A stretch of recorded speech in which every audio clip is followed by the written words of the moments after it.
In this video, I'm going to show you how to upload video from CapCut to YouTube. So in order for us to begin, I want you to go ahead and open the project and finish it first. And say for example, this one, I'm just going to go ahead and tap the export button here at the top. So we're going to have to export this first things first. After doing so, you have down below a YouTube option. I want you to go ahead and click that one. Alright, there you go. So now that we have it here, you have the option to edit it as short, or you can just click next. So I'm going to do next.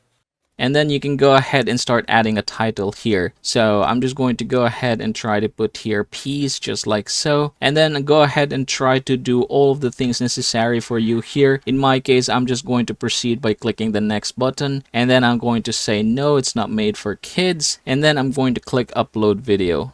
So I'm going to go ahead and click see video in order for me to be able to see it being uploaded.